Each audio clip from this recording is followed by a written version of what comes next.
1절에서 29절까지 말씀, 열왕기상 21장 1절에서 29절까지 말씀, 구약성경 553면에 있습니다.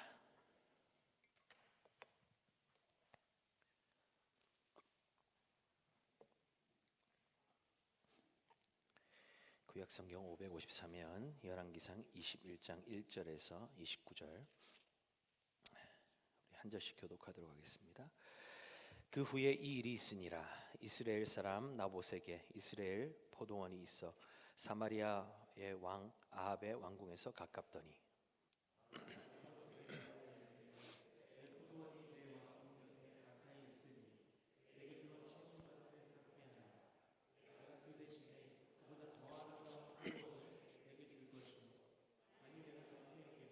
그 값을 돈으로 내게 주리라.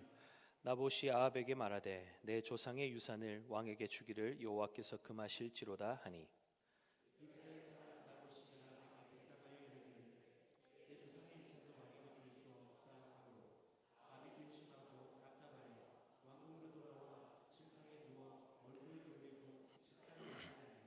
그의 아내 이세벨이 그에게 나와 이르되 왕의 마음에 무엇을 근심하여 식사를 아니하나이까?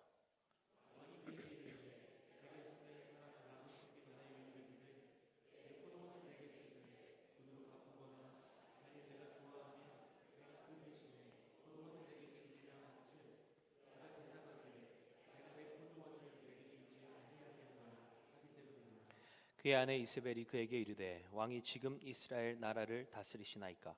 일어나 식사를 하시고 마음을 즐겁게 하소서. 내가 이스라엘 사람 나봇의 포도원을 왕께 드리이다 하고,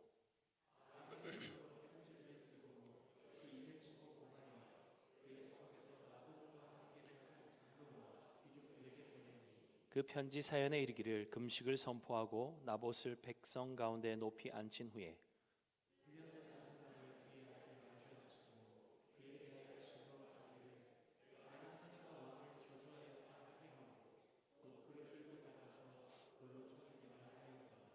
그의 성읍 사람 곧 그의 성읍에 사는 장로와 귀족들이 이세벨의 지시 곧 그가 자기들에게 보낸 편지에 쓴 대로 하여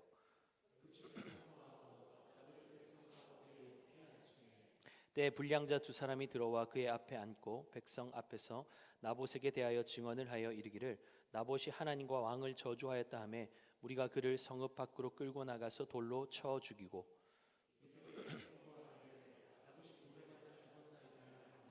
이세벨이 나봇이 돌에 맞아 죽었다 함을 듣고 이세벨이 아합에게 이르되 일어나 그 이스라엘 사람 나봇이 돈으로 바꾸어 주기를 싫어하던 나봇의 포도원을 차지하소서. 나봇이 살아있지 아니하고 죽었나이다.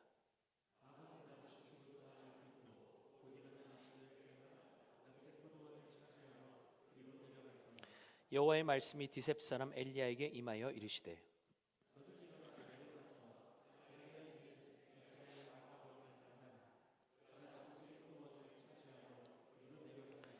너는 그에게 말하여 이르기를 여호와의 말씀이 내가 죽이고 또 빼앗았느냐고 하셨다 하고 또 그에게 이르기를 여호와의 말씀이 개들이 나봇의 피를 핥은 곳에서 개들이 내 피 곧 내 몸의 피도 핥으리라 하였다 하라.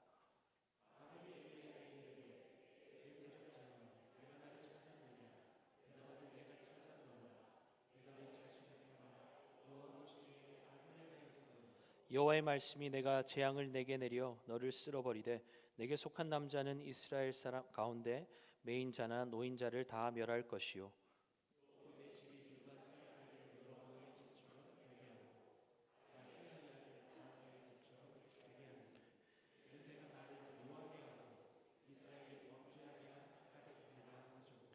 이세벨에게 대하여도 여호와께서 말씀하여 이르시되 개들이 이스라엘 성읍 곁에서 이세벨을 먹을지라.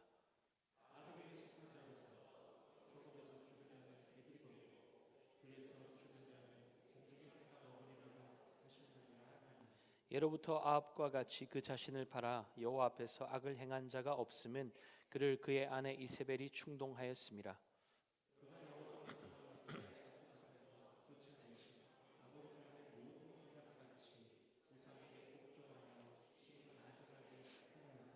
아합이 이 모든 말씀을 들을 때에 그의 옷을 찢고 굵은 배로 몸을 동이고 금식하고 굵은 배에 누우며 또 풀이 죽어 다니더라. 함께 읽겠습니다. 아합이 내 앞에서 겸비함을 내가 보느냐? 그가 내 앞에서 겸비함으로 내가 재앙을 저의 시대에는 내리지 아니하고 그 아들의 시대에야 그의 집에 재앙을 내리리라 하셨더라. 아멘. 자, 우리 귀한 믿음의 지체들 인사하겠습니다. 자, 주일날 기억하세요? 얼굴이 환하십니다. 보면서 하시죠. 보면서. 왜 안 하세요? 다시. 자, 화나십니다 할 때 어떻게 해요? 까꿍. 자, 다시 한번 하겠습니다. 얼굴이 화나십니다. 화난 얼굴 보니 기분 좋습니다. 화가 난 얼굴 말고 환한 얼굴. 네.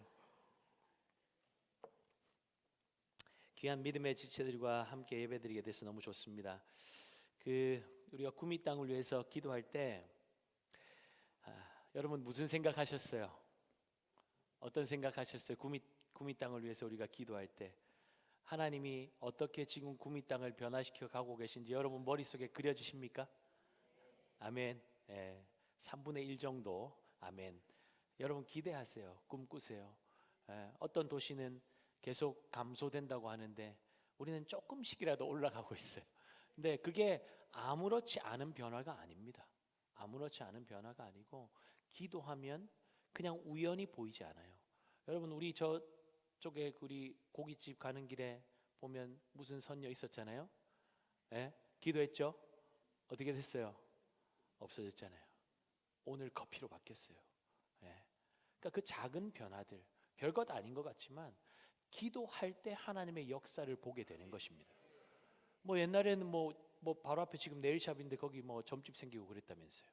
그러니까 이건 여러분 그냥 영적으로 우리가 깨어 있어야 됩니다. 지금 장난하나? 이게 무슨 일이야? 그냥 팔을 걷고 기도해야 돼요.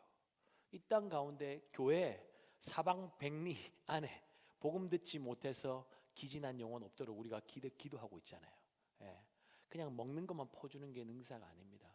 예수의 복음을 퍼줘야 돼요. 예수의 복음으로 먹여야 돼요. 그래야 이 땅에 변화가 일어납니다. 음식 퍼줘야 변화 일어나지 않아요. 잠시 먹고 그냥 배부르고 끝나요. 또 배고파요. 그러나 예수의 생명의 복음, 예수의 생명의 떡을 그들에게 주면 다시는 배고프거나 목마르지 않습니다. 충만한 채워짐이 있습니다. 그러니까 여러분 교회의 할 사명이 무엇인지 본질이 무엇인지를 분명히 하세요. 기도하지 않으면 본질인지 비본질인지도 모르고 비본질 붙잡고 지난 주일 말씀처럼 전통을 지키려고 계명을 폐하는 그런 안타까운 일들이 일어납니다. 교회에서 안 일어날까요? 교회에서 일어나는 일들입니다. 그러니까 우리가 정말 깨어 있어야 돼요. 정말 깨어 있어야 돼요. 해왔기 때문에 합니다. 절대로 그거는 용납이 안 되는 겁니다. 말이 안 돼요. 해왔던 거 왜 안 해요? 그건 말이 안 되죠. 본질이 아닌 건 과감하게 끊어내야 돼요.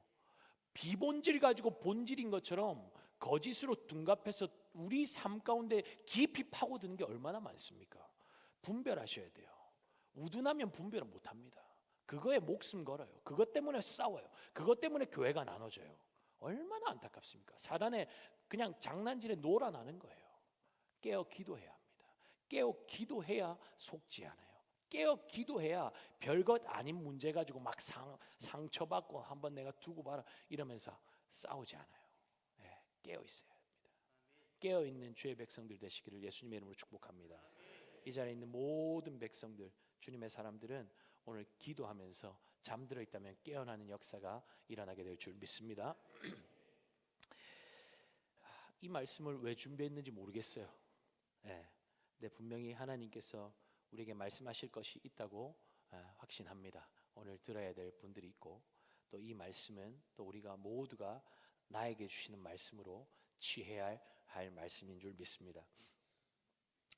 사마리아의 왕궁을 가지고 있었던 아합 왕은 겨울이 더 온화한 이스라엘에도 별장궁을 가지고 있었습니다. 이 사마리아에서 이스라엘까지는 한 38km 정도의 거리라고 해요. 아합이 종종 이 이스라엘 별장궁 옆에 별장궁으로 들렸다고 합니다. 네, 이 별장궁 옆에는 아주 멋진 포도원이 있었습니다. 아합은 그 포도원이 탐이 났습니다. 그곳을 자신의 채소밭으로 바꾸고 싶었기 때문입니다. 왕이죠. 왕이 없는 것도 아니고 나봇의 포도원보다 더 아름다운 포도원과 더 좋은 땅이 그에게는 넘쳐날 것입니다. 그런데 유독 나봇의 포도원이 그의 눈에 더 좋게 보여서 그곳을 가져야만 하는 이유가 무엇일까요? 여러분, 이것이 죄성을 가진 우리의 모습 아닙니까? 없는 게 아니죠. 그런데 다른 이가 가진 것, 내 것보다 더 좋아 보이는 거죠. 문득 내가 가지지 못한 그것, 누군가가 가진 그것이 내 머릿속을 가득 채웁니다. 그렇게 우리는 우리 내면에서 욕심을 잉태하는 것입니다. 그리고 그 욕심을 이루기 위해서 잘못된 선택을 이어가기도 하죠. 욕심을 잉태한다는 것이 무슨 말입니까? 내 속에서 일어나는 끊임없는 갈망, 가지고야 말겠다는 그 생각이 내 온 마음을 가득 채우게 되는 것, 내 생각을 가득 채우게 되는 것, 그것이 잉태 아닙니까? 아합의 욕심이 어떻게 사망을 낳는지 살펴볼까요? 아합은 나봇의 포도원을 강제로 빼앗는 대신 거래를 제안합니다. 더 좋은 포도원을 줄 테니 자신에게 포도원을 넘기라는 것이죠. 돈을 원한다면 돈을 주겠다는 제안까지도 합니다. 이 정도 제안이면 나봇이 즐거이 응할 줄 알았습니다. 그런데 아합이 기대했던 것과 전혀 다른 반응이 돌아오죠. 3절입니다. 나봇이 아합에게 말하되 내 조상의 유산을 왕에게 주기를 여호와께서 금하실지로다 하니, 왕이 이렇게 친히 와서 공손하게 거래를 제안하는데도 나봇은 이런 지하에 거절해버립니다.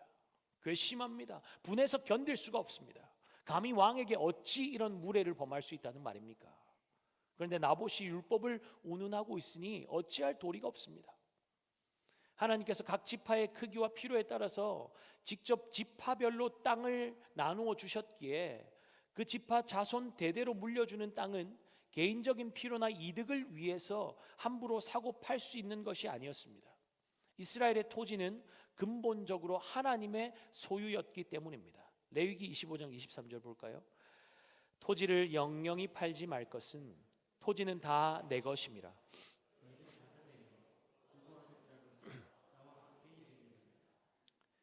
만약 흉년 때문에 땅을 팔 수밖에 없는 극단적인 상황이 아니라면 하나님께서 주신 은혜의 선물인 땅은 가족이 대대로 간수해야 했습니다. 경제적으로 너무 힘들어서 생계를 위해서 땅을 팔 수밖에 없었다면 이후에 친족들이 다시 그 땅을 구매해 줄 수 있었고, 그렇지 않을 경우라도 매 50년마다 돌아오는 희년에는 토지를 원래 주인에게 무상으로 돌려주도록 하는 제도가 있었습니다. 나봇이 아합의 제안을 거절한 것은 경제적인 차원이 아니라 믿음의 차원이었고 종교적이고 법적인 근거에 따른 것이었습니다. 이스라엘의 왕이었던 아합이 이런 사실을 몰랐을 리가 없죠. 그럼에도 이런 무리한 요구를 하고 있다는 것은 무엇을 말합니까? 아합은 이미 하나님보다 더 높은 왕의 자리에 앉아 있다는 것 아닙니까? 그러니 하나님의 말씀이 뭐라고 하는지 보다 자신의 탐심이 더 앞서는 거죠. 하나님의 말씀을 어기고서라도 자신의 욕심을 충족시키고야 말겠다는 것입니다. 나봇은 눈앞에 보이는 왕을 기쁘게 할 것인지 만왕의 왕이신 하나님을 불쾌하게 할 것인지 매우 현실적이고 가혹한 시험 앞에 선택의 기로에서 하나님을 선택합니다. 여러분, 이것이 우리가 세상에서 강요받는 선택 아닙니까? 사람인가 하나님인가? 이렇게 놓고 보면 우리가 선택해야 할 것이 분명하게 보이지만 치열한 생존의 현장에서의 선택은 눈앞에 보이는 것이 더 커 보일 때가 얼마나 많습니까? 모두가 다 권력자에게 줄을 대보려고 인정받아 보려고 그래서 한자리 하려고 그렇게 혈안이 되어 있는데 이보다 좋은 기회가 어디 있습니까? 이런 기회를 놓치면 다시는 이런 좋은 기회가 돌아오지 않을 것만 같지요. 그러니 재고의 여지가 없습니다. 즉시 선택해 버리는 것이죠. 근데 여러분, 그러한 선택이 당장에는 나에게 유익이 되고 복이 된다고 생각할 수 있지만 주님께서 뭐라고 말씀하고 계신지 한번 볼까요? 사도행전 12장 8절 9절 함께 봅니다. 내가 또한 너희에게 말하노니 누구든지 사람 앞에서 나를 시인하면 인자도 하나님의 사자들 앞에서 그를 시인할 것이요.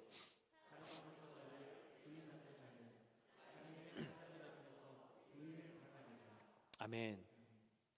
여러분은 무엇에 더 큰 가치를 두고 계십니까? 사람의 인정입니까? 하나님의 인정입니까? 그것이 우리의 선택을 이끌어가고 있을 것입니다. 저는 바울의 고백이 참 마음에 와닿았는데 갈라디아서 1장 10절 한번 보겠습니다. 이제 내가 사람들에게 좋게 하려 하나님께 좋게 하랴 사람들에게 기쁨을 구하랴 내가 지금까지 사람들의 기쁨을 구하였다면 그리스도의 종이 아니니라. 바울에게는 확고한 자기 정체성이 있었습니다. 무엇입니까? 자신은 그리스도의 종이라는 사실이었습니다. 그러니 자신의 사도권을 주장하는 이유도 복음을 전할 때에도 바울은 자신의 어떠함을 주장하고 자신을 드러내기 위함이 아니라 오직 예수 그리스도 한 분만이 드러나기 위해서, 복음이 훼손되지 않기 위해서 그의 모든 관심과 모든 삶이 집중되어 있는 것을 보게 됩니다. 우리는 예수님을 나의 구원자와 주님으로, 나의 삶의 주인으로 모셔드리지 않았습니까? 예수님께서 내 삶의 주인이 되신다는 것을 우리는 모든 순간마다 인정하며 살고 있습니까? 복음을 전하다 보면 싫은 소리를 듣고 무시당할 때가 있습니다. 내가 이렇게까지 하면서 복음을 전해야 하나? 내가 뭐가 부족해서 이런 소리까지 들으며 살아야 되지? 이렇게 애쓰고 있는데 도대체 누가 알아주나? 이런 생각이 우리에게 문득문득 들 때가 있지 않습니까? 그런데 자기 정체성이 분명한 바울은 어땠습니까? 복음으로 인해서 감옥에 갇히고 죽도록 매맞고 핍박받고 죽을 고비를 넘기고 사람들에게 오해받고 조롱받고, 그런데도 그는 배울 만큼 배운 내가 왜 이런 고난을 당해야 되지? 내가 왜 참아야 되지? 내가 무슨 부귀영화를 누리겠다고 이 일을 하고 있는 거지? 원망하거나 회의적인 반응을 보이지 않습니다. 그것을 당연한 것으로 여깁니다. 왜입니까? 그것이 자기 정체성이기 때문입니다. 복음을 시중드는 하인, 복음을 시중드는 하인. 내 삶의 주인이신 예수 그리스도만 드러나고 높임 받으시면 되니까 자신이 대우를 잘 받든 받지 못하든 그것이 그에게는 문제가 되지 않았던 것이죠. 이럴 거면 나 못해, 안 해, 그런 게 어디 있습니까? 그저 주님의 구원 사역에 끼워 주시는 것만 해도 감사하다고 감격해 하지 않습니까? 그러니 그의 모든 삶의 선택은 명확한 것이죠. 내가 하나님께 좋게 하랴, 사람에게 좋게 하랴. 사람 눈치 보고 사람 기쁘게 하고 내 삶의 이익이 되는 것 쫓아가는 선택과 결정을 한다면 나는 그리스도의 종이 아니다. 멋지지 않습니까? 멋지지 않아요? 그러니 비굴하지 않는 거죠. 그러니 온갖 위협과 죽음 앞에서도 비굴하지 않고 당당할 수 있는 것입니다. 사람들 앞에서 목숨 걸고 주님을 시인하는데 하나님께서 어찌 이런 사람을 인정해 주시지 않을 수가 있겠습니까? 어찌 이런 사람을 사용하지 않을 수가 있겠습니까? 목사님이 우리 회사 사정을 몰라서 그렇습니다. 세상이 구조적으로 얼마나 악한지 몰라서 하는 이야기입니다 할 수 있지만, 여러분, 하나님의 약속이 세상보다 못합니까? 여러분의 생존을 좌우지할 수 있는 것처럼 보이는 사람보다 하나님의 능력이 모자랍니까? 그렇지 않죠. 그런데 우리는 눈앞에 보이는 현실 때문에 그 모든 상황을 붙잡고 계신 하나님을 놓칠 때가, 놓아버릴 때가 너무나 많은 것이죠. 그러면 하나님이 아니라 세상 눈치 보면서 살 수밖에 없는 것입니다. 나봇을 볼까요? 하나님의 백성 이스라엘을 보호하고 하나님께로 인도해야 할 사명을 지닌 아합 왕보다 일개 백성인 나봇이 훨씬 더 하나님을 경외하는 왕다운 면모를 보이고 있지 않습니까? 나봇에게 왕의 제안보다 더욱더 중요했던 것은 하나님의 말씀이었습니다.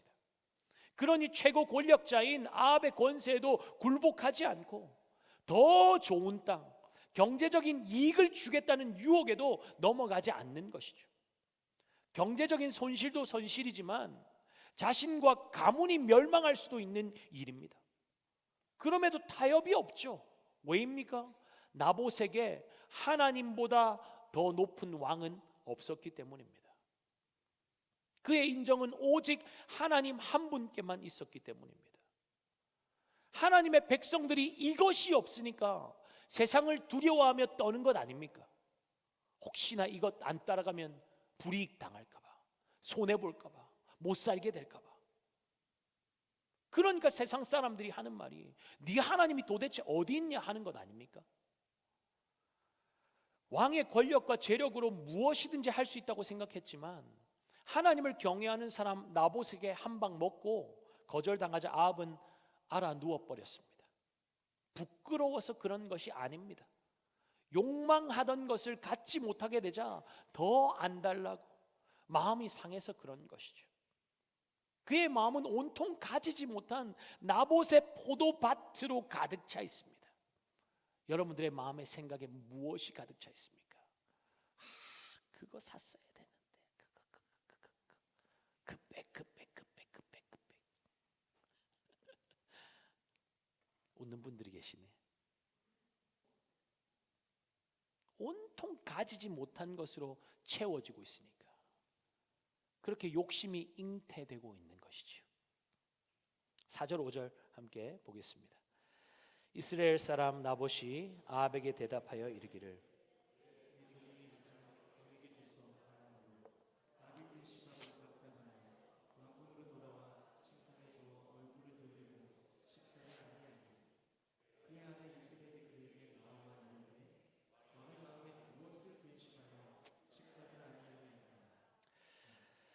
한 나라의 왕이 고작 포도원 하나를 얻지 못했다고 침상에 누워서 식음을 전폐하고 있습니다.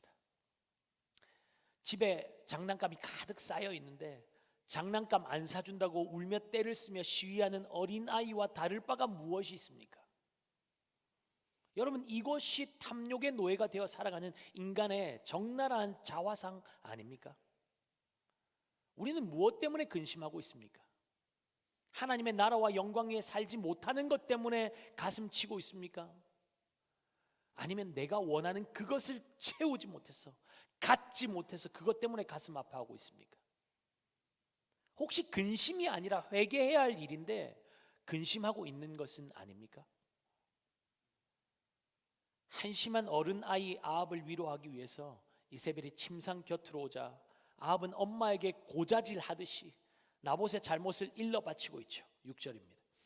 왕이 그에게 이르되 내가 이스라엘 사람 나봇에게 말하여 이르기를 내 포도원을 내게 주되 돈으로 바꾸거나 만일 내가 좋아하면 내가 그 대신에 포도원을 내게 주리라 한즉 그가 대답하기를 내가 내 포도원을 내게 주지 아니하겠다 하기 때문이로라.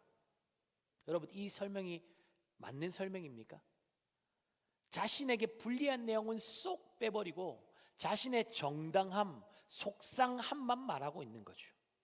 하나님의 율법을 어기는 것이기 때문에 나봇이 거절했다는 그 말을 쏙 빼죠. 물론 그 말을 했다고 이세벨의 반응이 달라질 것은 아니었지만 아합이 하나님의 법을 얼마나 하찮게 여기고 있었는지를 더욱더 분명하게 보여주는 대목 아닙니까? 물론 하나님의 율법이 금하는 문제이기 때문에 더 강하게 밀어붙이지 못해서 마음이 답답하고 힘들어 알아 누울 정도가 되었다는 것은 그나마 다행이긴 합니다. 그것이 걸림돌이 되어서 폭주하는 기관차와 같은 아합의 길을 가로막고 있으니 말입니다. 이러한 때라도 돌이킬 수 있다면 참 좋을 텐데 바알을 섬기는 이방 여인 이세벨까지 합세를 하니 욕심이 잉태하여서 죄의 출산으로 더 가속화되고 있습니다. 이세벨의 고국 시돈 땅에서 왕은 자기 마음대로 무엇이든지 할 수 있는 존재였습니다. 백성도 법도 왕의 행보를 가로막을 수 없었습니다. 심지어 왕이 섬기는 신이 있다고 할지라도 그 신은 왕의 뜻이 잘 이루어질 수 있도록 잘 도와주는 존재에 불과할 뿐 감히 왕의 일을 막을 수는 없었습니다. 왕은 그야말로 절대적인 존재였습니다. 이세벨의 고향 시돈에서는요. 그러니 아합이 일개 백성 때문에 상심하는 것을 이해할 수가 없는 것이죠. 그러니까 이세벨이 뭐라고 말하고 있습니까? 7절에 왕이 지금 이스라엘 나라를 다스리시니까. 무슨 말입니까? 누가 이스라엘의 왕입니까? 나봇입니까? 왕입니까? 당신입니까? 절대 권력자가 뭘 그런 걸로 상심하고 있냐는 것이죠. 자신이 다 알아서 처리할 테니까 걱정하지 말고 등 토닥토닥 두드려 주면서 이제 밥 먹고 마음 풀라는 겁니다.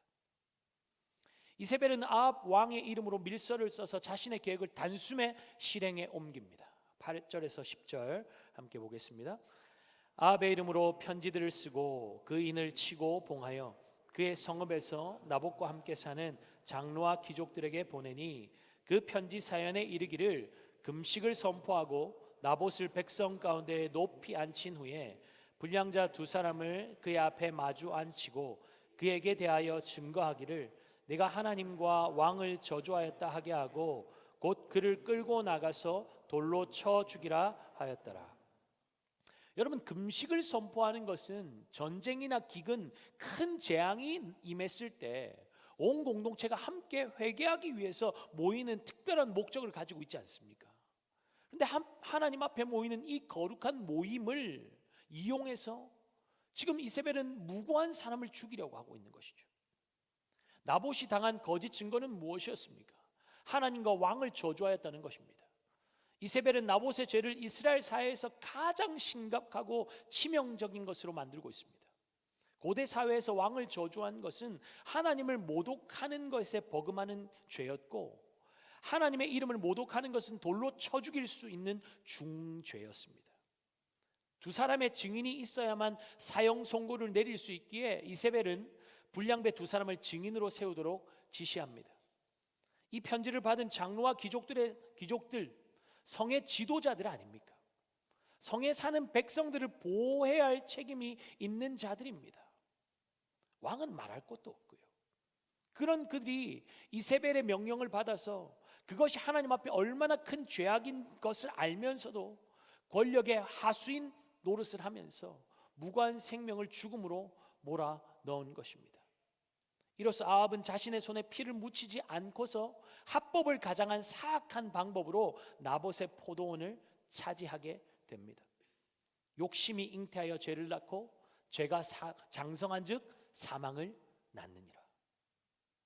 탐욕을 계속 품고 키우다 보니까 죄가 되고 그 죄가 완전히 자라나서 사망이 되는 것입니다.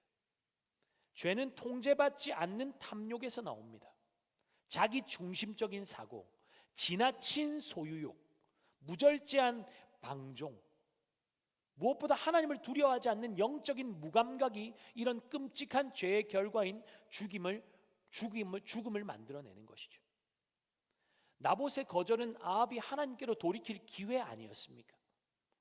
마음이 왜 상하는지, 왜 이렇게 불쾌한지, 왜 괘씸한 마음이 드는지, 왜 안 되는 것인지, 왜 막히는지 그 이유를 조금이라도 생각해 보았다면 이런 끔찍한 죄까지 이르지는 않았을 것입니다.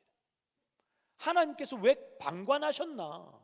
왜 그냥 내버려 두셨나? 미리 좀 막아주시지.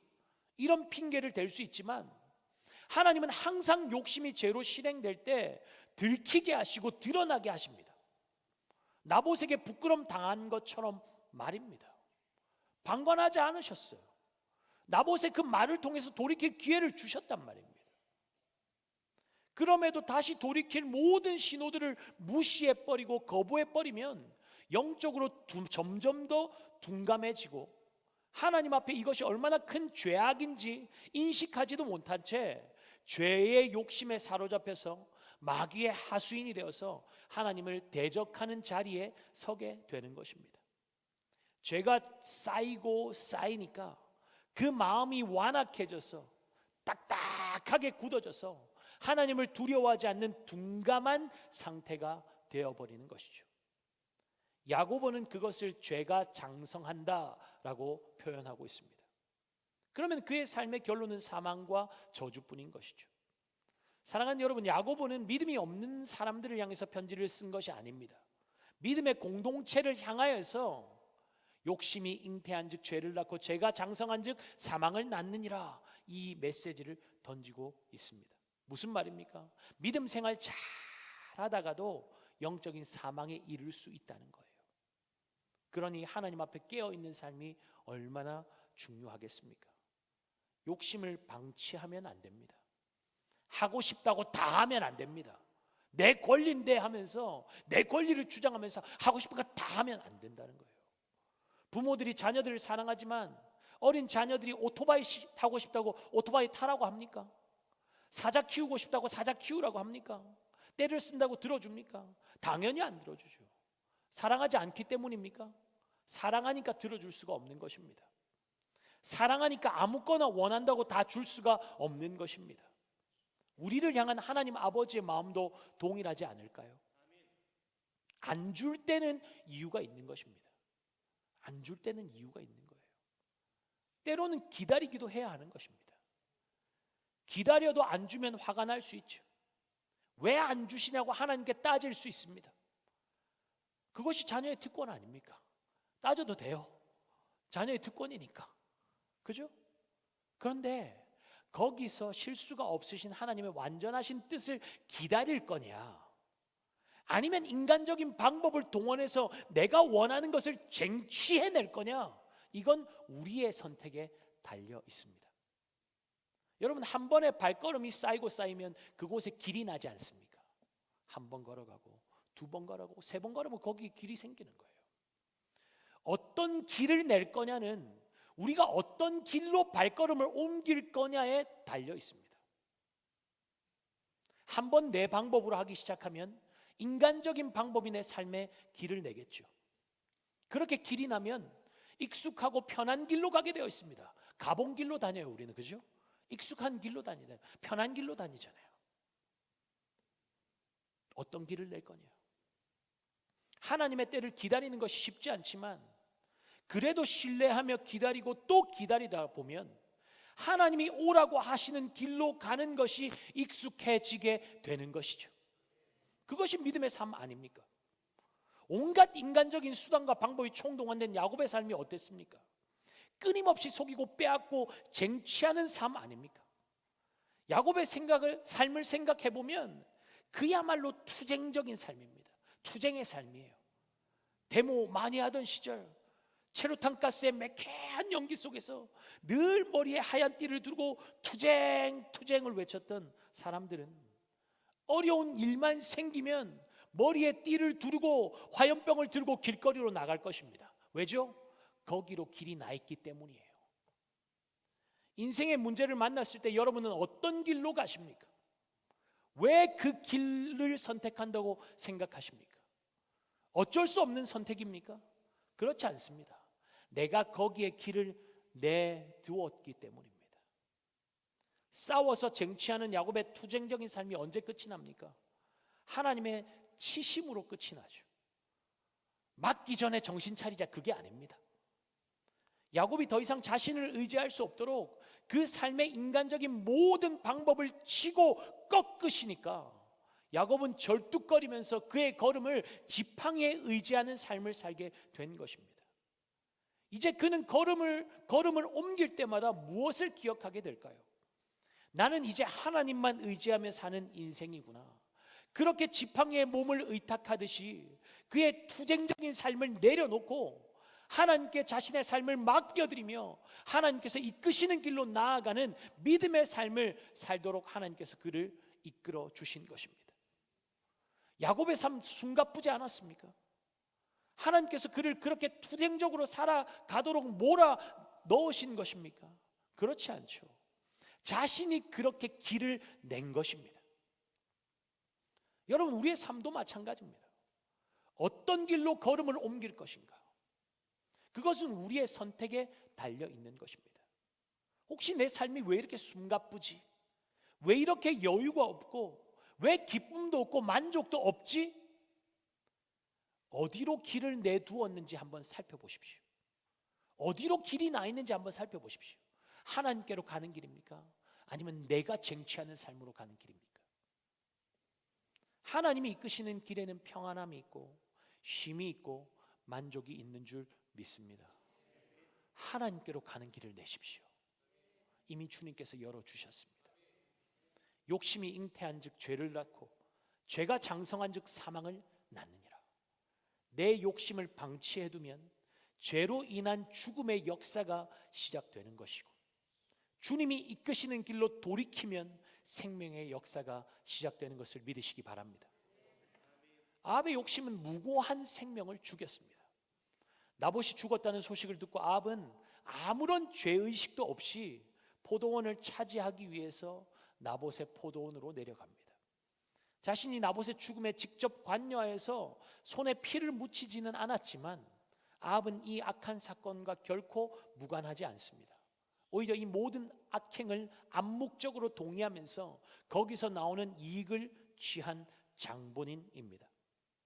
이세벨이 모든 악행을 주도했지만 아합 역시 하나님의 율법을 무시하였고 사건을 왜곡하면서 불의와 폭력을 야기한 장본인이기에 죄의 책임을 면할 수가 없습니다.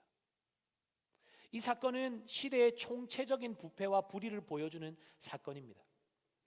이스라엘의 진정한 왕이신 하나님의 통치 아래 자신을 두어야 할 이스라엘의 왕이 타락해버렸습니다. 하나님을 두려워하지 않습니다.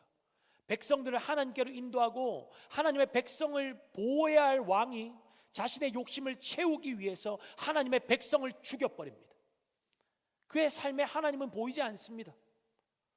원로들과 귀족들과 같은 국가의 상층부도 부패해버렸습니다. 그들은 권력의 카르텔을 형성하여서 자신의 이익을 추구하는 이익 집단이 되었습니다. 그들은 왕과 더불어서 권력과 부를 나누어 가진 존재들이기에 서로를 지켜주고 보호해주고 이익을 챙겨주고 그렇게 공조하면서 살아가고 있습니다. 그러니 이세벨의 악한 계략에 동조하여서 그 악한 일에 앞장섰던 것이죠. 왕과 리더들이 타락하여서 자기의 소견에 옳은 대로 살아가는데 무지한 백성들의 동조는 너무나 당연한 일 아니겠습니까? 나봇을 돌로 쳐주기 위해서 건달을 동원하고 거짓 선동에 넘어간 백성들은 너나 할 것 없이 돌을 들고 나봇을 쳐 죽였겠죠. 이러한 총체적인 부패 속의 희생자는 누구입니까? 나봇입니다. 하나님을 경외하였고 하나님의 법을 지키며 살았던 사람이 정죄당하고 돌에 맞아 죽었습니다. 너무나 불공평하지 않습니까?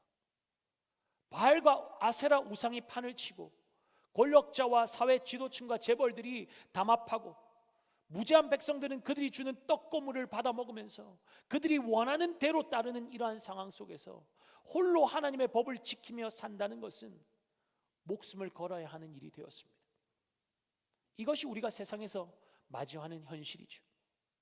하나님의 방법을 따라 살면 손해보고 관행을 따르지 않고 정직하게 행하면 다시는 이곳에 발붙이지 못하겠다고 쫓아내고 죽여버리겠다고 맹렬하게 달려들지 않습니까? 다들 그렇게 자기 이익을 보면서 살아가는데 유독 튀는 그 한 사람 때문에 자기들에게 손해가 가니까 가만두면 안 되는 것이죠. 기득권에 방해가 되면 죽여 없애버리는 것이 세상 아닙니까? 종교 지도자들의 기득권을 흔드니까 그들은 예수님도 가차없이 죽여버린 것 아닙니까? 이것이 죄성을 가진 인간의 민낯입니다. 나봇처럼 하나님 말씀 붙들고 살다가 오히려 손해본 분들 있을 겁니다. 손해보신 적 있을 겁니다. 정직하게 살았는데 왕따 당하고 원칙을 지켰는데 쫓겨난 경험이 있으실지도 모르겠습니다. 근데 여러분, 그 억울함을 우리 하나님은 알고 계십니다. 보고 계십니다. 절대로 외면하지 않으십니다. 초대교회 성도들이 믿음 지키다가 삶의 터전을 잃고 직장에서 쫓겨나가고 생명까지도 잃게 된 것은 믿음의 삶이 결코 만만치 않음을 너무나 잘 보여주는 예 아닙니까? 믿음 지키다가 기적적으로 살아났다더라. 나쁜 놈들 폭삭 망하고 믿음 지킨 사람은 성공하고 승승장구한다더라. 그러면 좀 힘들어도 할 맛이 나겠는데, 버텨보겠는데, 나봇처럼 정죄당하고 죽어버리니까 말씀대로 살면 뭐해? 믿음 지킨다고 욕먹으면서 정직하면 뭐해? 회의감이 들기도 하죠. 그냥 사람들 하는 대로 적당히 타협하면서 살면 떡고물이 쏠쏠하잖아요. 나봇이 권력 앞에 어쩔 수 없어서 왕의 제안에 응했다면 목숨만 건졌겠습니까? 더 큰 부를 얻게 되지 않았을까요? 그런데 하나님 말씀 지키다가 믿음으로 살다가 사서 고생하는 거죠. 아니요, 죽음의 불구덩이로 뛰어든 것 아닙니까? 믿음의 결론이 비극적 결말이라면 적당한 타협이 약속하는 달콤한 유혹은 고난의 현장 가운데 있는 믿음의 성도들에게 결코 뿌리치기 쉬운 제안이 아닐 것입니다. 나봇은 기세등등하게 콧노래를 부르며 이 아합은 기세등등하게 콧노래를 부르면서 나봇의 포도원으로 갔겠죠. 그러나 그는 알지 못했지만 하나님의 무서운 심판의 칼날은 그의 목을 정확하게 조준하고 있었습니다. 하나님은 절대로 죄악을 두고 보시는 분이 아니기 때문입니다. 19절 말씀 함께 읽죠. 너는 그에게 말하여 이르기를 여호와의 말씀이 네가 죽이고 또 빼앗았느냐고 하셨다고 하고 또 그에게 이르기를 여호와의 말씀이 개들이 나봇의 피를 핥은 곳에서 개들이 내 피 곧 내 몸의 피도 핥으리라 하였다 하라. 나봇은 이 포도원의 원주인이 하나님이심을 잊고 있었습니다. 아합이 나봇을 죽여 빼앗은 포도원은 나봇의 것이 아니라 하나님의 것이었습니다. 아합은 지금 하나님의 밭을 갈취한 것입니다. 하나님께 도전장을 내민 것이죠. 하나님께서 그에게 뭐라고 말씀하십니까? 네가 죽이고 또 빼앗았느냐? 무슨 말입니까? 제가 안 죽였는데요. 책임 전가할 수 없다는 것입니다. 아합의 탐욕을 채우기 위해 벌어진 악행이니 아합이 책임져야 한다는 것입니다. 20절이죠. 아합이 엘리야에게 이르되 내 대적자여 네가 나를 찾았느냐? 대답하되 내가 찾았노라. 네가 내 자신을 팔아 여호와 보시기에 악을 행하였으므로. 악을 위해서 네 자신을 팔았다는 말이 무슨 말입니까? 고의적으로 제한 없이 전능자 하나님에 대한 공개적인 반항으로 온갖 악의 자신을 내어 맡겨버렸다는 것입니다. 발람이 불의의 삭스를 사랑하여서 하나님의 백성을 저주하기 위해 발락에게 자신을 팔았던 것처럼 유다가 제사장들의 은을 탐내어서 그들을 찾아가서 예수님을 배반하기로 서약했던 것처럼 아합은 아무런 죄책감이나 주저함도 없이 자신의 육신의 소욕을 채우는 악을 행하기 위해서 자신을 그 더러움에 내어 줘버렸다는 거예요. 팔았다는 거예요. 육신의 정욕을 위해서 악에게 자신을 팔아 넘기는 일들이 우리의 삶에는 없습니까? 눈 감아버리고 없었던 척 아닌 척 덮어버리는 일들. 이사야 55장 2절에 뭐라고 말씀하시죠? 함께 볼까요? 너희가 어찌하여 양식이 아닌 것을 위하여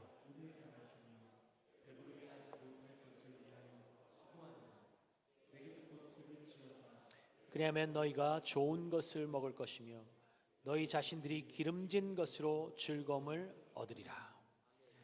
육체의 탐닉이 우리의 인생에 참된 만족과 기쁨과 평화를 줄 수 없는데 왜 양식이 아닌 것을 위해 낭비하고 있냐는 것입니다. 왜 허탄한 것을 위해서 자신을 악에 팔아 넘기냐는 것입니다. 전도서 8장 11절에 이런 말씀이 있습니다. 악한 일에 관한 징벌이 속히 실행되지 아니하므로 인생들이 악을 행하는 데에 마음이 담대하도다. 하나님의 심판이 더딤을 보고 행악자들은 더욱더 마음을 굳게 먹고 악을 담대하게 행하고 있다는 것입니다. 그래서 우리 눈에 보기에 악인이 더 잘 되는 것 같고 장수하는 것처럼 보일 때가 있지만 성경은 뭐라고 말씀합니까? 전도서 8장 12절 13절 우리 함께 보죠. 죄인은 100번이나 악을 행하고도 장수하거니와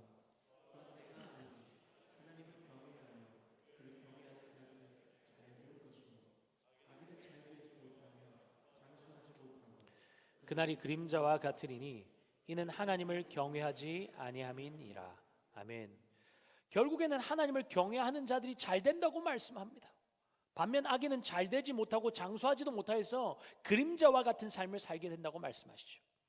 하나님 경외함의 결과가 나봇과 같은데 어찌 장수를 말할 수 있고 잘됨을 말할 수 있습니까? 질문하겠지만 이 세상이 끝이라면 이 질문은 너무나 타당하고 합당한 질문입니다.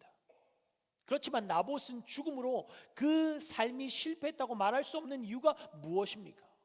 그의 이 땅에서의 삶이 너무나 허망하게 실패한 것 같고 헛된 죽음인 것처럼 보인다고 할지라도 그는 주님의 품에 들어가서 영생의 삶을 살게 된 것이고 하나님의 칭찬이 그에게 있을 것이기에 그의 죽음은 절대로 헛된 죽음이 될 수가 없는 것입니다.